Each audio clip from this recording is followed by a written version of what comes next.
বন্ধুরা, সূত্রের সাহায্যে বম্বে কাট ব্লাউজ কীভাবে কাটিং করব সেই ভিডিওটা নিয়ে আমি চলে এসেছি। তো মন দিয়ে দেখো দেখো পুটের মাপটা আমি নিয়ে নিয়েছি, পুটের মাপ নিয়ে গলার মাপ নিয়ে নিয়েছি। আর গলার ঝুল হচ্ছে আমার ডিপ 7 ইঞ্চি আর ব্যাকে হচ্ছে 9 ইঞ্চি। তো সেই মাপটা আমি নিয়ে নিচ্ছি। সামনে 7 ইঞ্চি দিয়েছি, ব্যাকে 9 ইঞ্চি দিয়েছি। আমি কিন্তু সমস্ত কিছু এই ব্যাক পার্টের মধ্যেই কাটবো, ব্যাক পার্টের মধ্যেই আমার সমস্ত কিছু সামনের পার্টও চলে আসবে। তো আমি মার্জিন দিয়ে নিলাম। দেখো সামনে এখানে 2.5 ইঞ্চি আছে, আমি সামনের গলাতে 2.5 ইঞ্চি নিয়েছি ডিপের ক্ষেত্রে, মানে যে ভেতরটায় ঢোকে। কিন্তু ব্যাক পার্টে জন্য কিন্তু আমি 1/2 ইঞ্চি এক্সট্রা নিয়েছি। দেখো সামনের গলার শেপটা আমি দিয়ে দিলাম। এখন যখন মার্কার করব তখনই তোমরা বুঝতে পারবে। ব্যাক পার্টে আমি এই যে 1/2 ইঞ্চি আমি ব্যাক করেছি, মানে বেশি নিয়েছি, কেননা ডিপ গলা হবে। আর এই 1/2 ইঞ্চি বেশি নেওয়ার জন্যই আমার তাল পাটের শেপ আসবে এস পার্টে, যখন কাটিং করব তখন বোঝাবো।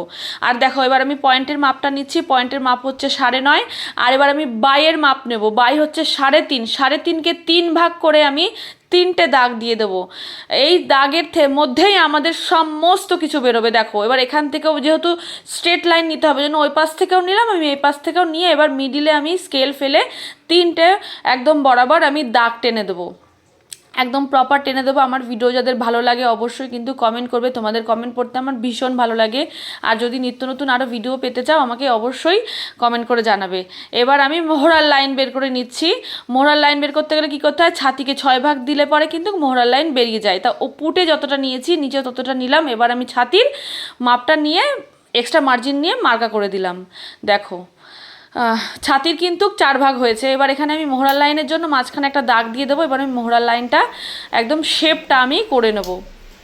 তো এটা সাধারণত যারা আমরা কাজ করি এটা সবাই জানি, শুধু মেন হচ্ছে সূত্রের সাহায্য যে কি করে আমরা সামনের পার্টগুলো বের করব। তো তার জন্য কি করব, আমি ছাতিকে দেখো বন্ধুরা 6 ভাগ করব।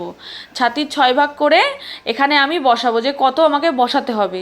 তো ছাতি হচ্ছে 38, তো 6 ভাগ করলে আমার কত হবে, 6 6 36, 6 ইঞ্চি। এবার 36, এবার 2 ইঞ্চি থাকলো, 2 ইঞ্চি থাকলো মানে 1 ইঞ্চি আমরা কি জানি, মন দিয়ে শুনবে, 1 ইঞ্চি জানি 8 সুতো, তাহলে 2 ইঞ্চি সমান সমান 16 সুতো। তাহলে 2 × 8 করবো 16। এবার 16কে আমরা 6 দিয়ে ভাগ করব। তো কি হয়, 2 ইঞ্চি 6 দুগুণে 12। এবার কিছু পড়ে থাকে তো 3 নিলেও হয়, না নিলেও হয়। তো আমি এখানে আবার 1/2 ইঞ্চি মাইনাস করব, মানে 6 ইঞ্চি 3 সুতোর কমই আছে থেকে আমি 1/2 ইঞ্চি মাইনাস করবো। তো সেখানে 1/2 ইঞ্চি মাইনাস করলে কত হয়, 6 ইঞ্চি থেকে 1 সুত কম। তো সেখানে আমি দেখো মার্কা করে দিলাম লাইন বরাবর, 3 লাইনের মিডিলে বসিয়ে কিন্তু নিচে দাগ দিয়েছি। আর এখানে পুটের মার্কা করে নিলাম 4 ইঞ্চি নিয়ে আমি দেখো শেপ দিয়ে দিলাম।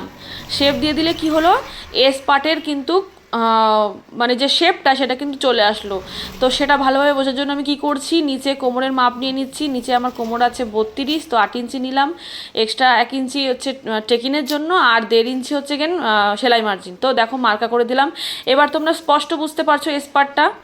দেখো এবার আমি কিন্তু এলিট নেবো। এলিটের জন্য 3 দাগের মিডিলে একটা দাগ দেবো, সেখান থেকে ওই যে স্পটের ওখানে যে এন্ড হয়েছে ওখানে গিয়ে আমি মিলিয়ে দেবো। তো তখন কি হলো, এর এলিট পার্টটা বেরিয়ে গেল। কি সুন্দর দেখো এলিট পার্ট বেরিয়ে গেল।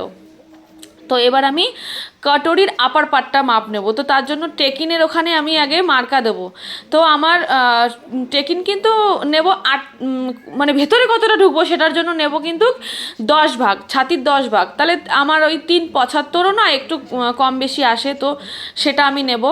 তো আমি ওটা নিয়ে টেকিনের মার্কাটা করে দেব ঠিক 2 লাইনের মানে একটু নিচে, 2 লাইনের একটু নিচে। তো দেখো নিয়ে নিলাম। এবার আমি কি করব, ওই যে স্পটের ওই পাশে যে ছাতির যে ভারী, সেই ভারী অনুযায়ী আমরা দেখব। এইটা কিন্তু একটা আলাদা সূত্র, এখানে বোঝাতে গেলে অনেকটা সময় লেগে যাবে, তো সেটা আমি পরে বোঝাবো। তো এইভাবে দেখো আমি শেপটা করে নিলাম। এই শেপটা করে নিলে দেখো কাটরির আপার পার্টটা আমাদের চলে আসলো। কি সুন্দর দেখেছো সমস্ত কিছু। এবার আমি কিন্তু মিলিয়ে নেব যে মিডিল ছাতিতে আমাদের সেই মানে মাপটা মিললো কিনা। দেখো আমার মাপ কিন্তু পুরো মিলে গেছে। যা মাপ হবে, যদি 38 ইঞ্চি হয় তার থেকে এক্সট্রা 2 ইঞ্চি আসবে, লুজ অ্যানাউন্স দিয়ে আসবে। ফিটিংসের জন্য। তো দেখো বন্ধুরা, এই ভিডিওটা যদি আমি কাটিং দেখাতে যাই অনেক বড় হয়ে যাবে। তো এই যে কাটিং করছি এই ভিডিওটা আমি তোমাদের সঙ্গে শেয়ার করব আরও অন্য ভিডিওর মাধ্যমে, যাতে ভিডিওটা বড় না হয়, তোমাদের ধৈর্য না হারায়। তো এই ভিডিওটা যারা দেখলে তাদেরকে অসংখ্য ধন্যবাদ। আর এইরকম নিত্য নতুন ভিডিও, সুন্দর সুন্দর ভিডিও পাওয়ার জন্য কিন্তু আমার চ্যানেলের সঙ্গে যুক্ত থাকতে হবে। তো সবাইকে টাটা, ধন্যবাদ ভিডিওটা দেখার জন্য।